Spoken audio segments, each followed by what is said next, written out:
बिस्मिल्लाहिर्रहमानिर्रहीम। अस्सलाम वालेकुम नाज़रीन, आप यूट्यूब चैनल देख रहे हैं। मैं इमरान ख़ान हूँ। एक स्टोरी इस वक्त मार्केट में आई और वो आते ही छा गई। दो जर्नलिस्ट हैं उसमें, एक राय साकिब खरल साहब हैं, दूसरे इमरान अरशद साहब हैं। और ये दोनों मेरे बड़े अच्छे दोस्त हैं, छोटे भाइयों की तरह हैं दोनों। इन दोनों के हवाले से ये स्टोरी आई है कि इन्होंने एक प्रिंटिंग प्रेस पकड़ा। लाहौर के इलाके लक्ष्मी में रॉयल पार्क का इलाका है जहाँ पे बहुत सारे प्रिंटिंग प्रेस हैं, और उस प्रिंटिंग प्रेस के अंदर छपवाई हो रही थी बैलेट पेपर्स की। और वो बैलेट पेपर्स जो हैं वो मुबैना तौर पे नवाज शरीफ और मरीम नवाज़ और दीगर हलकों के हैं। लेकिन ज़्यादा जो मियां नवाज शरीफ साहब के बैलेट पेपर्स हैं उनके बारे में वीडियो एविडेंस मौजूद है। अब पाकिस्तान तहरीक इंसाफ के लोग क्लेम कर रहे हैं कि उसमें मरीम नवाज़ के भी और नवाज शरीफ के एक और हलके के भी बैलेट पेपर्स छापे जा रहे थे।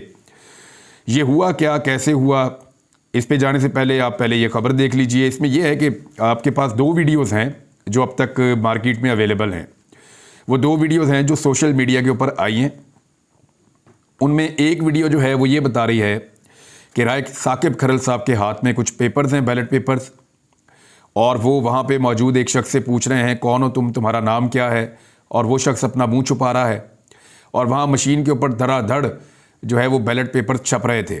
ये सब्ज़ रंग के बैलेट पेपर्स हैं और ये डबल पेपर छपता है, बीच में इसको काट लिया जाता है। यानी बैलेट पेपर की दो लाइनें हैं एक्चुअली। जो NA-15 मानसेरा का बैलेट पेपर है जिसमें शहजादा मुस्तासिब जो है वो इलेक्शन जीते हैं नवाज शरीफ साहब से, और नवाज शरीफ साहब वहाँ पे हार गए इलेक्शन। उसके बैलेट पेपर्स लाहौर में लक्ष्मी चौक के नज़दीक रॉयल पार्क में क्यों छापे जा रहे हैं, ये बड़ा सवाल है। वहाँ पे ये पेपर राय साकिब के हाथ में लगते हैं। इमरान अरशद और राय साकिब इसके ऊपर बात कर रहे हैं और उन्होंने ये बताना शुरू किया कि ये पेपर आप देख लें, ये यहाँ पे छपवाए जा रहे हैं, ये सरकारी प्रेस के अंदर ही छपते हैं, इनका प्राइवेट प्रेस के अंदर छपना एक बहुत बड़ा जुर्म है और ये जुर्म यहाँ पे छुपा कर किया जा रहा है। ये जब पेपर पकड़े गए और इन पेपरों के पकड़ने के बाद ये स्टोरी टीवी चैनल्स पे आनी चाहिए थी। अब मैं आपको वो सारा कुछ बताता हूँ जो एक्चुअली हुआ है। राय साकिब और इमरान अरशद साहब खाना खा रहे थे दोपहर का, और ये खाना खा रहे थे गुलबर्ग में। वहाँ इनको एक शख्स आकर मिलता है, उनके साथ बातचीत करता है और वो इनको पहचान लेता है। राय साकिब को लोग पहचानते हैं, इमरान साहब को भी लोग पहचानते हैं, क्योंकि सोशल मीडिया की आपको ताकत का अंदाज़ा है। जर्नलिस्ट जहाँ भी जाते हैं लोग उन्हें पहचान लेते हैं कि हमने आपकी वो खबर देखी थी, वो खबर देखी थी। लोग तस्वीर भी बनाते हैं साथ रिकॉर्ड के लिए। तो वो शख्स आया, उसने राय साकिब साहब को पहचाना और उसने कहा जी, वो बातों बातों में उसने बताया जी कि मैं आपको एक स्टोरी देता हूँ। उन्होंने कहा बताएं। उन्होंने कहा जी रॉयल पार्क में एक जगह है, वहाँ मैं आपको ले जाता हूँ, वहाँ पे मरीम नवाज़ के इलेक्शन के लिए बैलेट पेपर्स छप रहे हैं। अब इन दोनों के लिए बहुत बड़ी स्टोरी थी। इन्होंने फौरी तौर पर इससे पहले कि ये दफ्तर से उसने कहा जी अभी छप रहे हैं, अभी पेपर छप रहे हैं, मैं आपको अभी ले जाकर दिखा देता हूँ। तो ये फ़ौरन उठे, इन्होंने कहा चलो हमें ले जाओ।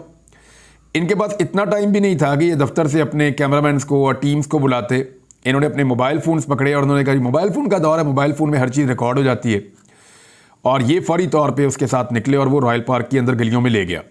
वहाँ पे एक बिल्डिंग थी, उसके दूसरे फ्लोर के ऊपर मशीनें लगी हुई थी, नीचे ऊपर हर तरफ वहाँ पर यही मशीनें लगी हुई हैं, वो सारे प्रिंटिंग प्रेस हैं वहाँ पर। तो ऊपर वाली मंजिल पे जो मशीनें लगी थी उनमें से जो आखिरी वाली मशीन थी, उस मशीन के ऊपर बैलेट पेपर छप रहे थे। जैसे ही ये वहाँ पहुँचे और इन्होंने जाकर देखा, अच्छा वो शख्स भी इनके साथ गया। फिर जब ये अंदर गए और इन्होंने ये कार्रवाई शुरू की तो बहुत सारे लोग भी आसपास से जमा होना शुरू हो गए। थोड़ी देर के बाद वहाँ पे रश लग गया और तरह तरह के लोग वहाँ पे आ गए और उन्होंने बातें करना शुरू कर दी।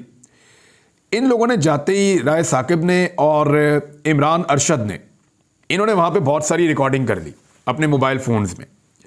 अपने मोबाइल फ़ोन्स में इन्होंने रिकॉर्डिंग की। वहाँ पे लोकल भी लोग इनको मिल गए और वो इनको कहना शुरू हो गए कि ये देखें कितनी बड़ी ज़्यादती हो रही है, हमें तो आइडिया नहीं था कि यहाँ पे ऐसा काम हो रहा है। इन्होंने वहाँ पे जो लड़का था जो छाप रहा था उससे जब सवाल जवाब किए तो वो जवाब नहीं दे पा रहा था।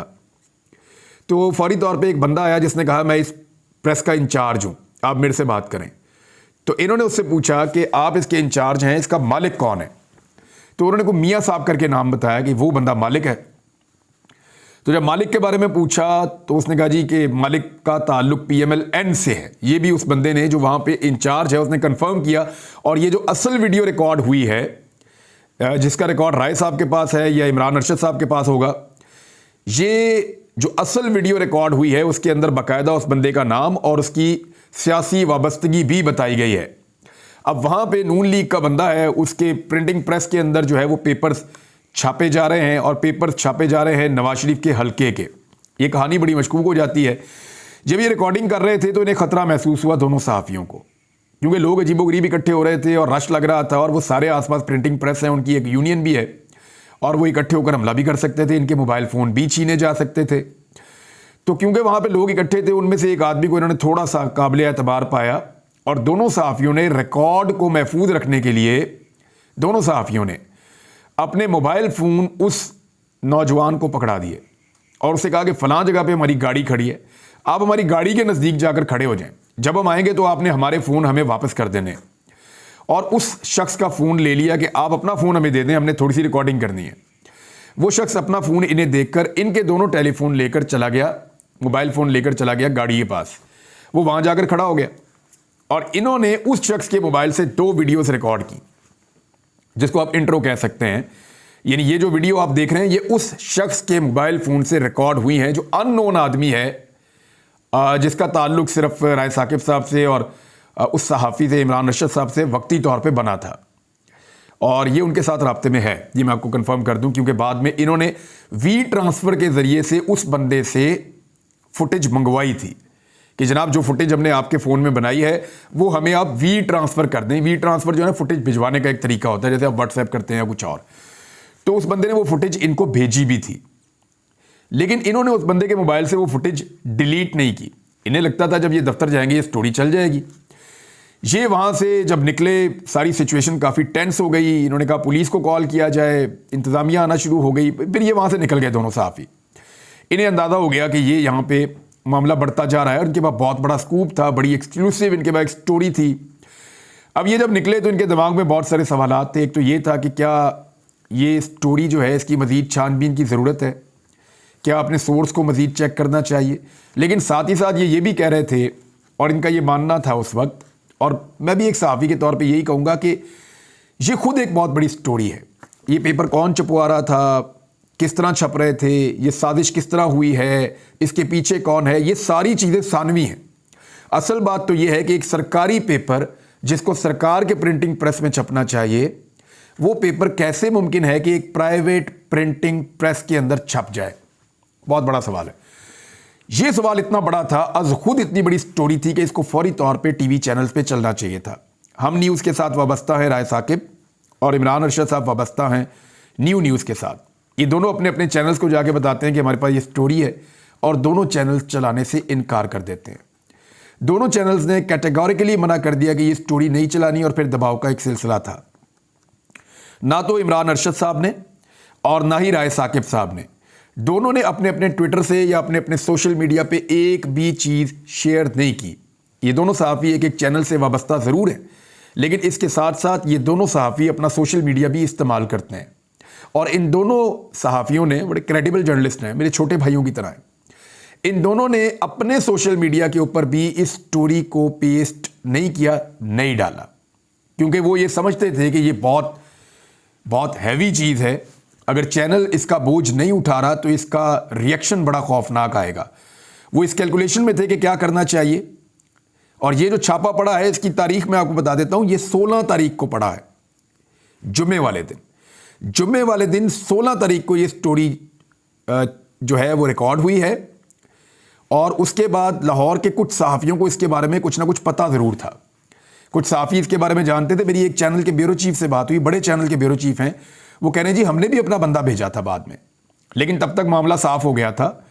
और वो ये कह रहे हैं कि ये खबर मार्केट के अंदर फैली हुई थी, लेकिन ये चला कोई नहीं पाया क्योंकि जिनके पास सबूत थे वो चला नहीं रहे थे और हमारे पास था कुछ नहीं चलाने के लिए। तो ये 16 तारीख का वाक़या है, 2 दिन गुजर चुके थे, किसी के पास कुछ नहीं था। उसके बाद ये होता है कि तहरीक-ए-इंसाफ को भिनक पड़ती है कि यहाँ पे ये काम हो रहा था। वो अपनी एक टीम को उस इलाके में भेजते हैं और वो जाके ढूंढना शुरू करते हैं लोग कि जनाब कुछ तो उनको मिले। वो इनसे भी रब्ता करते हैं, इनसे रब्ता नहीं होता। राय साकिब साहब का अभी भी नंबर बंद है, इमरान साहब से भी रब्ता नहीं होता, उनसे भी नहीं हो रहा। तो जब दोनों सहाफ़ियों से रब्ता नहीं हो रहा था तो पाकिस्तान तहरीक-ए-इंसाफ ने, जो वहाँ पे उनके लोगों ने इन्वेस्टिगेट किया मकामी लोगों ने, तो उन्हें एक शख्स के मोबाइल फ़ोन से और एक दूसरे शख्स के मोबाइल फ़ोन से 2 वीडियो क्लिप मिल गए। एक वही शख्स जिसके मोबाइल में राय साहब ने रिकॉर्ड किया था, राय साकिब ने, और दूसरा शख्स एक और शख्स था, वहाँ पे मैं उसका आइडेंटिफिकेशन नहीं बताना चाहता मैं दोनों की।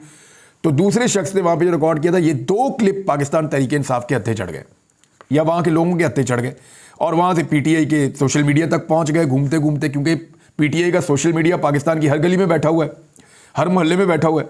तो वहाँ से वो निकला और फिर उसके बाद जो भूचाल आया पूरे मुल्क के अंदर वो आपके सामने है। तो मैं आपको क्लियर कर दूं कि ये दोनों सहाफ़ी जो हैं, इन्होंने बड़ी ईमानदारी के साथ काम किया था, इनकी नीयत बिल्कुल ठीक थी, लेकिन इनके ऊपर प्रेशर बहुत ज़्यादा था। वो इस स्टोरी के बोझ को समझ सकते थे, उन्होंने इसके ऊपर फिर वहाँ पे इसको रोका। अभी वो अपनी स्टोरी के ऊपर गौर व खौज कर रहे थे और ये सोच रहे थे कि आगे क्या करना है। इस बीच में ये चीज़ें वायरल हो गई। अभी तक जो ऑफिशियली राय साहब ने या इमरान साहब ने जो ऑफिशियली चीज़ें छापी हैं, जो उनके मोबाइल्स के अंदर या रिकॉर्ड के अंदर मौजूद है, वो अभी तक हमने किसी जगह पे भी ऑन एयर नहीं देखी। उनके अंदर जो हकायक हैं वो ज़्यादा खौफनाक है। अब आ जाए इस बात पे कि नवाज शरीफ साहब की जमात ने इसके ऊपर 3 इल्ज़ामात लगाए इस सारे मामले पे।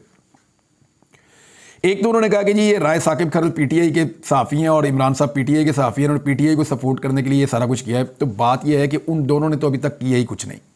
जब वो करेंगे ना तो आपको लग पता जाएगा कि एक्चुअली होता कैसे है। तो उन दोनों सहाफ़ियों ने तो स्टोरी दी नहीं, उनको तो आप ब्लेम ही नहीं कर सकते। ये तो ये लीक कहीं और से। अब दूसरी बात जो वो एक और सवाल उठाते हैं, 3-4 नुक्ते उन्होंने उठाए, मैं आपके सामने सारी रख देता हूँ। एक तो नुक्ता उन्होंने ये उठाया कि ये जो पेपर है ये वाइट कलर का है। वो एक्चुअली जब वो रिकॉर्ड कर रहे थे, जो क्लिप वायरल हुए हैं, ये प्रोफेशनल कैमरास नहीं थे। वो अगर आप गौर से देखें तो वो लाइट ग्रीन आपको नज़र आ रहा है। वो वाइटिश इसलिए है कि वहाँ पे वाइट बैलेंस करने का, ये टेक्निकल लैंग्वेज आप नहीं समझेंगे, बाद वक़्त आप लाइट ग्रीन कलर का ये पेपर होता है कौमी असम्बली का, इसको जब आप देखते हैं और तेज़ लाइट के अंदर आप अचानक उसके ऊपर कैमरा मारते हैं तो वो आपको वाइट सा नज़र आता है। एक्चुअली वो ग्रीन था और वो कई वीडियोज़ के अंदर जो दूसरे क्लिप के हिस्से हैं वहाँ पर आपको प्रॉपर ग्रीन नज़र आ रहा है। दूसरा, उस्मा बुखारी साहिबा ने ये नुक्ता उठाया कि ये तो इतना बड़ा पेपर है और जो नवाज शरीफ का है वो 2 लाइनें थी, इसमें तो 4 लाइनें हैं। तो उस्मा बुखारी साहिबा को गौर से देखना चाहिए कि नवाज शरीफ वाला जो बैलेट पेपर है उसमें 2 लाइनें हैं, लेकिन इसमें 4 लाइनें हैं। ये ज़रूर है, लेकिन वो 2 लाइनें रिपीट हो रही हैं। यानी जब भी प्रिंटिंग प्रेस के अंदर पेपर डलता है, अंदर से गुजरता है, तो ये बात याद रखिए कि वो जब अंदर से गुजर के निकलता है तो वो बड़ा होता है, बाद में उसको बीच में से मशीन में काट लिया जाता है, मशीन उसके ऊपर कटिंग करती है। ये बात भी वहाँ पे पूछी लोगों ने कि कटिंग कहाँ कर रहे हो, उन्होंने कहा जी उस मशीन पे कर रहे हैं। तो ये बैलेट पेपर इकट्ठे छपते हैं, बहुत सारे बड़ी शीट के ऊपर छपते हैं, बाद में इनको काट के छोटा कर लिया जाता है। तो वो एक्चुअली रेपिटेशन हो रही है इसके ऊपर। उस्मा बुखारी साहिबा के सवाल का जवाब जो है वो वहाँ पे बड़ा क्लियरली आ गया। एक सवाल PMLN ये उठा रही है कि जो जहाँ पे अंगूठा लगता है और जहाँ पे कागजी कार्रवाई होती है वो वाला हिस्सा कहाँ गया बैलेट पेपर का। तो मैं बता देता हूँ आपको वो कहाँ गया। वो हिस्सा इलेक्शन कमीशन के रिकॉर्ड में पड़ा हुआ है। ये तो सिर्फ बैलेट पेपर छापने हैं ना, जिनसे बक्से भरने हैं।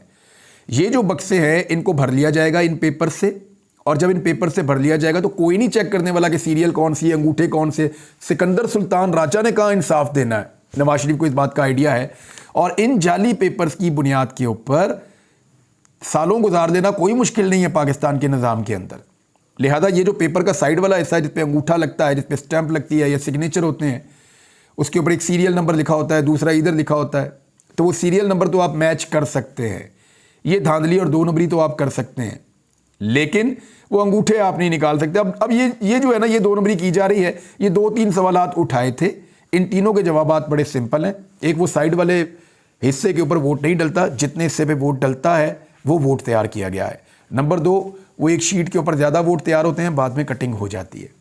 नंबर 3, इसका कलर जो है वो ग्रीन ही है, क्योंकि कौमी असम्बली के हल्के का जो पेपर है उसका कलर ग्रीन है। अब आ जाए इस बात पे कि रोला बहुत पड़ गया है इसका पूरे मुल्क के अंदर। अब इसमें होगा क्या?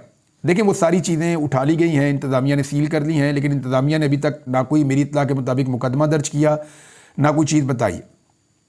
देखें, अगर तो ये एक साजिश है और ये 2 नंबरी की जा रही है तो इसके ऊपर एक मुकदमा दर्ज होना चाहिए था ना। अभी तक इंतज़ामिया ने इसके ऊपर मेरी इत्तला के मुताबिक, जब मैं आपसे बात कर रहा हूँ, मेरे सामने ऐसा कोई मुकदमा नहीं आया जो दर्ज किया गया हो। ये हुआ क्या? नवाज शरीफ साहब से शिकस्त बर्दाश्त नहीं हो रही। यानी उनके लिए बड़ा मुश्किल है कि उनकी फैमिली लाहौर से हार जाए, वो खुद लाहौर से हार जाएं, वो खुद मानसेरा से हार जाएं, तो हर वो तरीका इस्तेमाल कर रहे हैं जिसमें धांधली करके वो वापस जीतने की पोजीशन में आ सकें। अब उसके लिए इस किस्म का एक प्रिंटिंग प्रेस भी इस्तेमाल किया जा रहा है मुबैना तौर पे, और वो आपने सारा कुछ देख भी लिया। एक चीज़ और है, मुझे याद है अच्छी तरह 2008 के इंतखाबात के बाद लाहौर में एक ज़िमनी इंतखाब हो रहा था जिसमें सैफल मलूक खोखर नून लीग के थे और ज़हीर अब्बास खोखर पाकिस्तान तहरीक इंसाफ के थे। इन दोनों के दरमियान एक मुकाबला हो रहा था लाहौर में ज़िमनी इंतखाब का। इस इंतखाब से 2 दिन पहले मुझे एक टिप आई और मुझे बताया गया कि इच्छरे के अंदर एक गली में एक जाली दफ्तर बनाया गया है और उसके अंदर कुछ 2 नंबरी हो रही है, आप उसको चेक कर लें। मैंने वहाँ पे कुछ दीगर दोस्तों के साथ मिलकर छापा मारा और जब मैंने वहाँ देखा तो वहाँ पे मुझे क्या मिला, मुझे वहाँ पे बेशुमार बैलेट पेपर्स मिले। इतनी बड़ी तादाद में मिले कि मैं हैरान हो गया। हज़ारों बैलेट पेपर्स थे और उनके ऊपर शेर की मोहर लगी हुई थी, यानी शेर के निशान के ऊपर मोहर लगी हुई थी। और वो जो मोहरें थी वो भी वहाँ से मैंने बरामद की, वहाँ से मैंने वो पेपर भी बरामद किए, वहाँ मैंने पुलिस को भी बुलाया, वहाँ मैंने बंदों को भी पकड़वाया और आसपास के लोगों को बताया गया था जी कि इलेक्शन कमीशन के बंदे हैं तो इनका ये दफ्तर बना हुआ। और रियली में वहाँ पे इलेक्शन कमीशन के बंदे आते थे। PMLN के लिए उस दौर में धांधली की जा रही थी। तो वो जाली एक दफ्तर हमने पकड़ा और उसके अंदर से ये सारी चीज़ें उस दौर में भी बरामद की। तो ये PMLN का पुराना तरीका वारदात है, ये उससे मिलती जुलती चीज़ है जो इन्होंने दोबारा कर दी है। अब सुप्रीम कोर्ट ऑफ पाकिस्तान में धांधली वाला केस लगा हुआ है। सुप्रीम कोर्ट ऑफ पाकिस्तान को ये चाहिए कि ये भी सारा रिकॉर्ड मंगवाएं और ये बैलेट पेपर्स भी मौजूद है, वहाँ मुकामी लोगों के पास भी मौजूद है, मंगा के देखें और चेक करें, पता करें कि इंतज़ामिया ने इसके ऊपर क्या किया है। कमिश्नर को भी बुलाएं, इन दोनों सहाफ़ियों को भी बुलाएं और इनसे पूछें कि इन्होंने वहाँ पे क्या देखा। ये जो पेपर था उसकी क्वालिटी के हवाले से मैंने ख़ास तौर पे जो मेरे सोर्सेज हैं उनसे पूछा तो उन्होंने कहा हैरान कुन हद तक ये जो पेपर था ये उसी पेपर की तरह था जिस पेपर पे वोट डले हैं। आपको पता है ये ख़ास पेपर होता है, ये आम आदमी को नहीं दिया जाता, ये मार्केट में अवेलेबल भी नहीं होता। जिस पेपर के ज़रिए वोट बनता है और उसके ऊपर वोट डाला जाता है, ये ख़ास पेपर होता है और उससे बिल्कुल मिलता जुलता पेपर या बिल्कुल वही पेपर, यानी वहाँ लोग ये भी बता रहे हैं कि हमें तो शक हो गया कि ये वही पेपर है जो इलेक्शन कमीशन ऑफ पाकिस्तान का पेपर है।